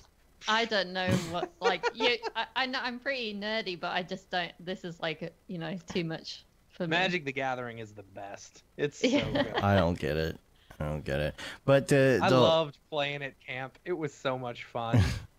With I Paul feel like Babb. I would like to play it, to be honest. It's pretty easy to understand. It only takes a couple of rounds. Like really, you just read what the character does, and then That's what it does. I play a lot of games that like sound similar to that. Mhm. Like we've just got one called Escape the Dark Castle, which is where you're all Cool. it's like a board game. You're all prisoners together, and everybody is like, you know, it's really nice like black and white illustrated cards that you get, and it's almost like a book where you turn the cards over, and everyone has like health points, and you kind of like face these different monsters and stuff like that. It's really good. That's cool. So that's you'd my like Magic recommended the Gathering. game. Yeah. Are you planning on coming to NAB this year, Yeah, I am. Yeah. or any other events on top of that? It's kind of hard because I have to. It's hard to come to the US all Yeah. the time from the course, UK. Expensive. But yeah, I'd like to come to NAB. I went to Blend so I went to NAB and Blend this year, and then I would like to come to Camp Mograph, obviously. Yeah. Because that was a bit too close to Blend for me, like that was kind of stuff. Yeah, but that's understandable. obviously Blend won't be on, so Right. come to that. Yeah. But yeah, and I think there's like that one called Dash Bash. That's like a new Dash Bash. I don't know that a one. new one. Yeah, it's There's from so many. Dash Studio, and it might be like not until the year after, oh no, I think it is in like October or something. But yeah, that they just announced that after Blend. I was like, that's a like sneaky way to announce your Yeah. conference, like just after Blend. But yeah, it was good. That looks good too. So maybe those ones. I think I found an Easter egg, but I don't know. You can tell me. Maybe somebody knows what this is. Oh, I hit the wrong button. This is the back of the jacket in that tree lawn has like a logo on the person's hoodie. You see that? Oh yeah. I wonder if that's a sports logo or what is that? No idea. Unless that's Mr. Beast's logo. I don't know. Who's Mr. Beast? Mr. Beast? I don't know who Mr. Beast That's is. the whole I don't know. the whole tree thing. That's he's the one who was on top. Oh, gotcha. Yeah. Gotcha. I was surprised. Oh, yeah, it is. Is it It Mr. is. It's Beast's his logo? Yep, Okay, I that just makes looked up sense. Mr. Beast. Even that's my cool. daughter knew who Mr. Beast was the other day. I was asking her, she's like, "Oh yeah, Mr. Beast. You know, he's planting the trees." And I was like, "Wow, He's planting the trees. wow." Yeah. That's funny. All right, that's all I have for People's People, but pretty cool. Let's do this. Let's do some Mograph recommends, because last time you were on, we had just started doing this and we forgot to do it because I didn't have it in my template. So we used to post it online. We don't do that anymore. It's too much work. Yeah. So we posted your answers after the fact. So some people really didn't get to hear these, and maybe they've changed in a couple of years. You know? Well, I can't remember what I said, so Well, there you probably go. Well, good. they've changed. Yeah.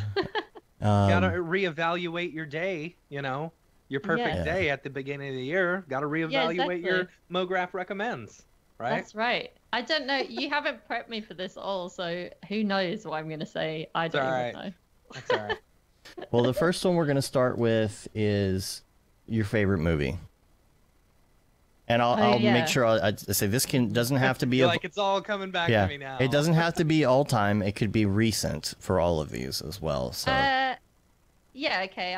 I think I've got a good one. I really like Blade Runner 2049. Yeah. I feel like I could just watch that again and again and again. that was Just good. because I love the imagery, and I also love Ryan Gosling. So there you go. Yeah. And But yeah, We're, it's just we're really in great. the original Blade Runner timeline now. Did you see? November 2019. Oh, right, yeah. Oh my Oh, god. wow. I never thought of that. Yep. Oh, Wow. that's what I'm going to go and tell my boyfriend, like, straight after this. I'm going to be like, do you know? He probably already knows. Yeah. So it's sometime within the next, 28, 29 days, it's going to get to that. There will be That's awesome. humanoid robots and stuff. Yeah, Yep. well, I hope so. Apart from, isn't it bad though? Because they're kind of, the world's gone a bit crap. But I suppose that is quite relevant. right. Very relevant. Very relevant. I was yes. like, isn't it not like now? Because it's so perfect here, isn't it? Yeah. Everything's great. Everything's awesome. Yeah. How about music? I always struggle with music. What do you mean? What's my favorite artist or type of music? Yeah, or Either or, yeah. maybe what do you listen to while you're working, if anything? I listen to podcasts while I work, but well, yeah, not really when I'm doing a podcast, obviously. And my favorite artist recently is probably like Aldous Harding. I don't know whether you know her. She's a bit weird.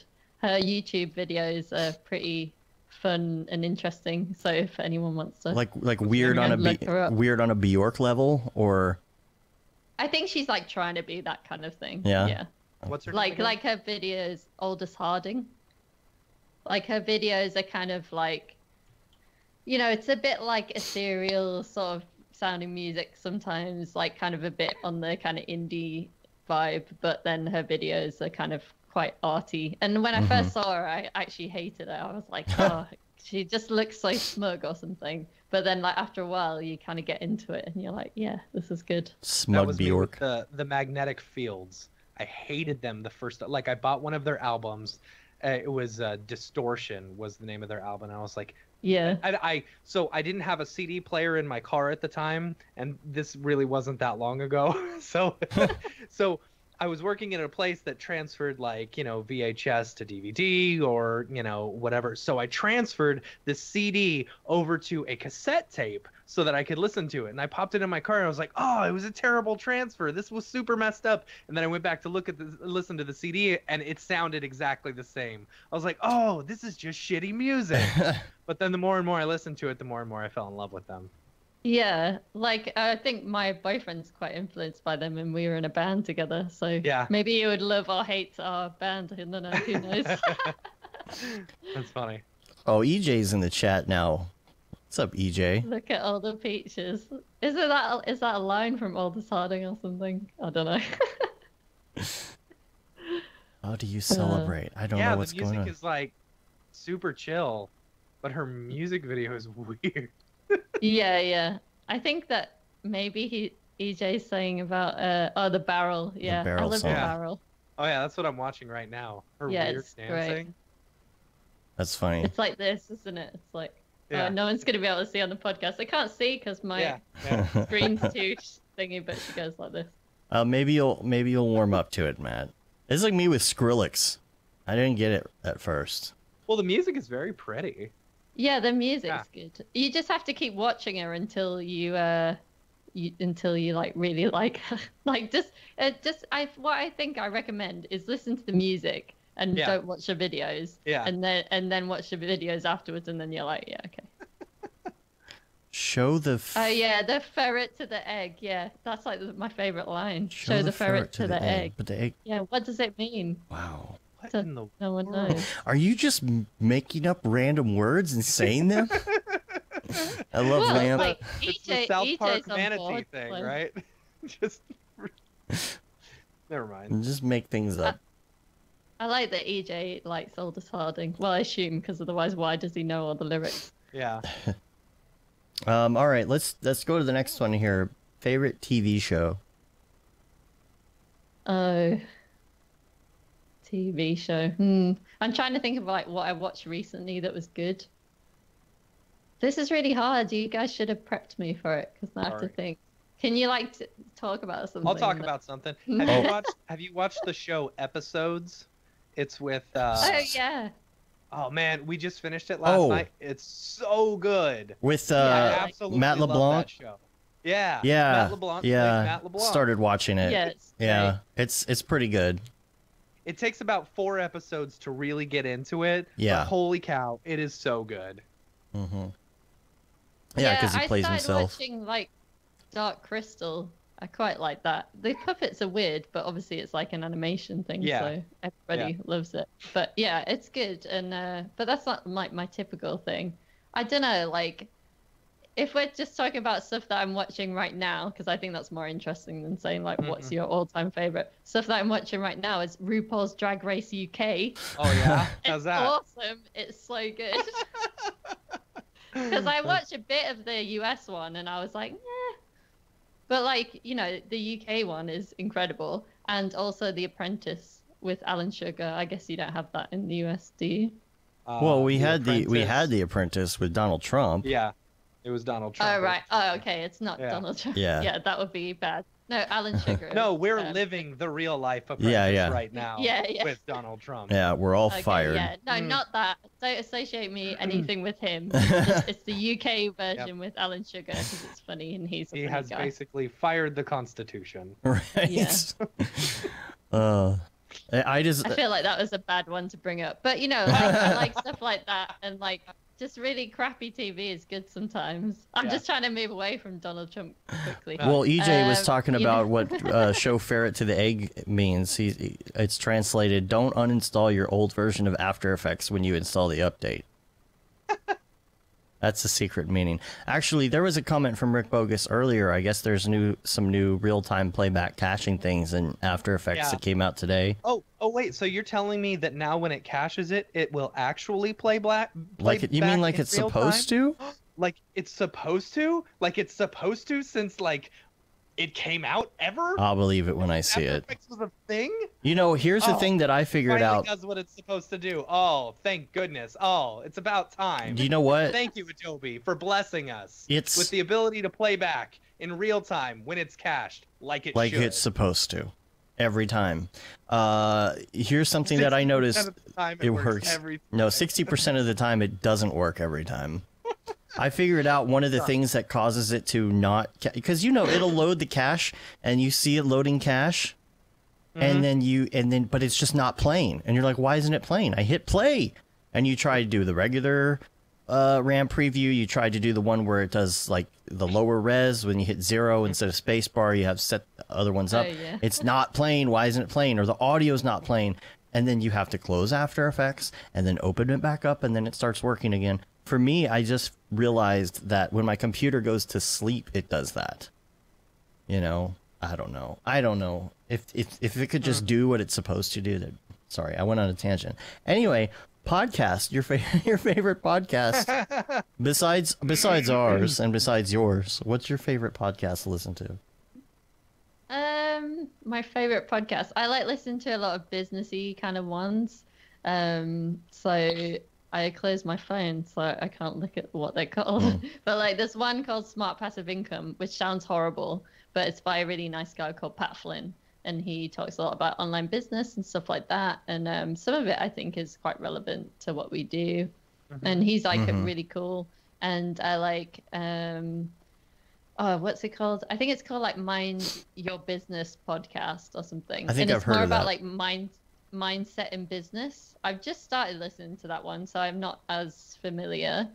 But yeah, that's pretty good because he talks about more like you know, changing your mindset and like kind of thinking of yourself as a business owner and how that helps you, and just lots of different things really. But he's I think that's quite a good one too.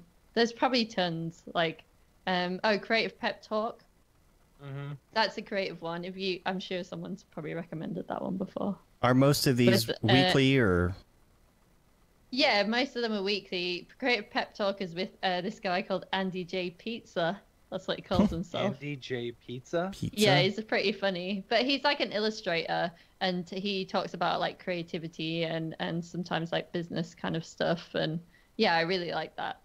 I feel like that's a good one. I tried to do probably like few that I like. Some of these people doing the daily podcasts, I just don't know.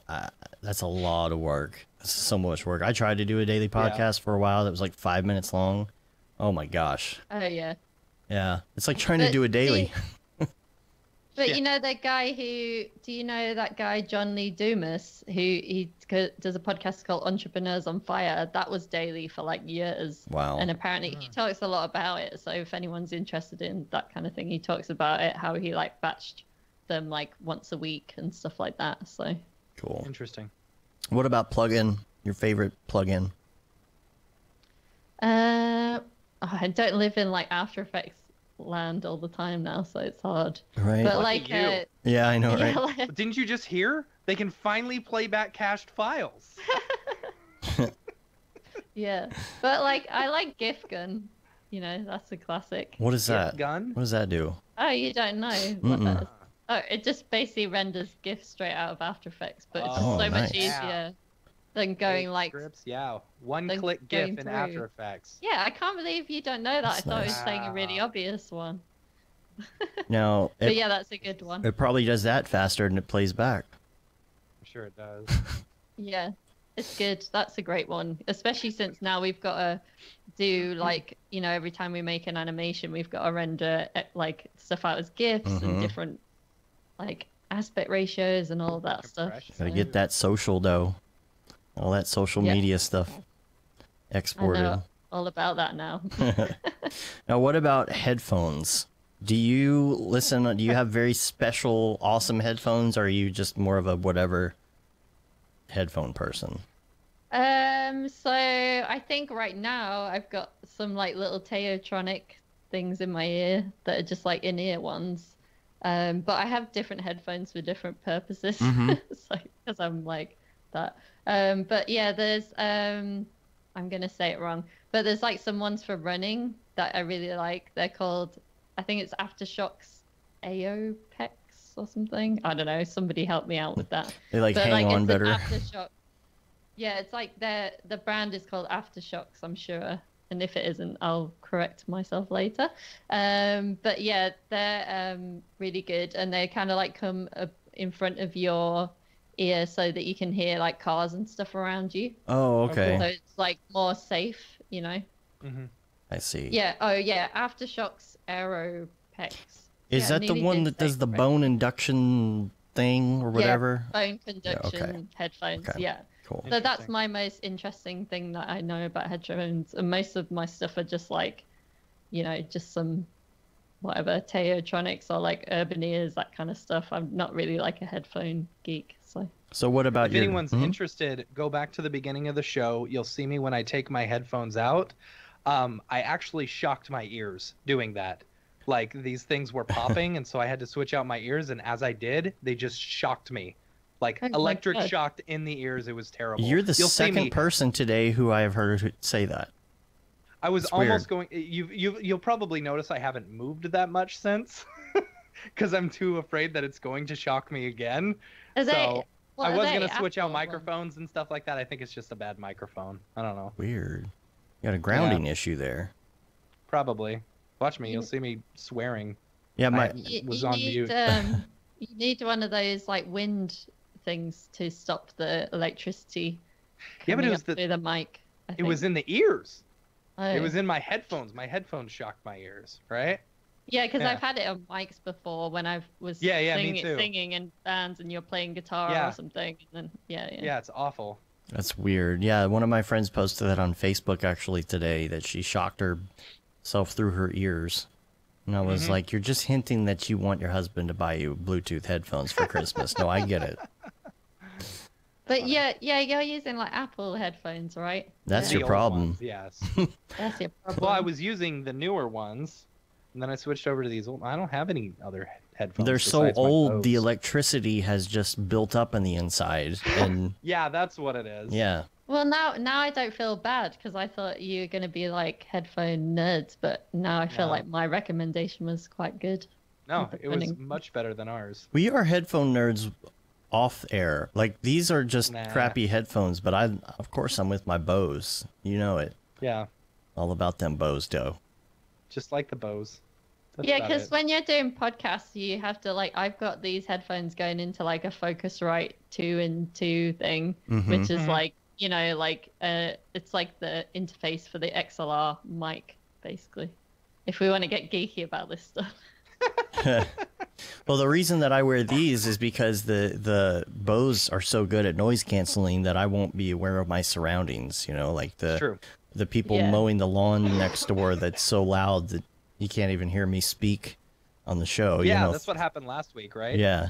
The people started mowing the Yeah. lawn, and then Well, you had to up your gate. Usually that's not a big deal, except I had to lower my gate because of my microphone problems. Yeah. It's a lose-lose situation. All right, Lose. let's go to your favorite app. Oh, my favorite app. Yeah. Oh, I've got a good one. I think I said probably the I was- same thing last time. I was gonna say Asana by how much you've been, Oh, I was thinking like mobile app. All right. Yeah, Yeah, mobile. Well, What mobile no, app? I wanna say a meditation app, and I would say either Headspace or Insight Timer. Oh, I okay. think that's a Cool. good recommendation for people Because I feel like doing like a 10-minute breathing meditation every day or something like that can really, really help. Oh, yeah. Especially as people who get quite stressed and do a lot of, you know, kind of working in front of a computer and stuff. I feel like you need to give yourself space just to relax. And so, yeah, I think that's good. That's better than like some productivity thing, I think. And then speaking of productivity, this is always the difficult one. Your favorite life hack? Oh yeah, I knew that. I knew I asked you to prep me on this That's the beforehand for a toughie. reason. Yeah. Your favorite life hack? Uh-huh. Oh my god. Asana. Use What do you Asana. mean? Like, give me some examples of what other people. No, are Dave. doing. we always give Mitch Myers life hack, which is turn your toaster on its side so that you can make some bomb-ass grilled cheese. I've Right. tried it. I posted it on Instagram and tagged him. Hashtag bomb ass grilled cheese. Hashtag bomb-ass grilled cheese. Yeah. I don't know that I do anything that other people wouldn't do, really. I just think, like, maybe I'm boring. I don't know. I just can't think right now. And then afterwards, when we go off air, I'll be like, God Yeah. damn it. Like, I should have said that thing. But, like, I don't know. My things at the moment, I think I've already talked about all my things. I don't know if they're life hacks, but just like get out and do some running, do some yoga, do some meditation. That's a good life hack. Yeah, that is a good know? one. You were saying spend at least like 10 minutes, you know? Mm-hmm. Yeah, exactly. Like, you know, it's like that kind of do a bit of self-reflection. I feel like it's a bit too serious, though. I want to think of like a cool one, but I can't. I'm just like all about like, yeah, you just gotta like, you know, do a 5-minute meditation every day and kind of like, you know, think about what you want to do. Like, it sounds a bit, you know. Oh well, I'll give that to the people and they can That's a good. do with it That's a what they good will. one. EJ says Totally. ABC always be grilled cheesing. No, Fired. no, fired. Okay. Get back to work, EJ. Yeah. Oh, all right. Well, I think we're gonna get out of here. We really appreciate you being on and sharing some knowledge, dropping knowledge bombs about business with us. If people want to find Yeah, you, totally. where can they find you online? Yeah, so the best place would be to go to motionhatch.com or follow us on any of the social medias where it's just at motionhatch everywhere. Basically. Everywhere. So Okay, cool. Cool. just at motionhatch across the board and you'll find me. And yeah, if anyone like has any follow-up questions or anything, just hit me up. I always like talking to people. You can come and join like the Facebook group. We just have like a free Facebook group. If you go to motionhatch.com/community, you can sign up there and we'll send you a link. Awesome. Cool. Well, we're going to get out of here. You can rate us on iTunes, leave a review. It helps get our ratings up. You can also subscribe. That helps us on your podcatcher of choice. The newsletter, if you're subscribed to that, there's going to be one going out this week. We try and do that on the monthly now. Give you all the updates about the parties because we're the party people. Definitely. Yeah, apparently. Definitely sign up for that and sign up for the Camp Mograph newsletter as well. Yep. CampMograph.com. Yep. You're going to want to do that You're because gonna you wanna might be do hearing that. something in the next week or so. Never know. Just saying. Maybe, maybe not. Yeah, exciting. Yep. You can say you've been there, done that, got the t-shirt with the Mograph logo tee, the Paul Babb Feel the Bab 2020 shirt. All the profits from that go to Doctors Without Borders, the Render Things t-shirt, hoodie, and long sleeve tee, and then that and Render is Fire shirt, which you're only allowed to wear, ironically.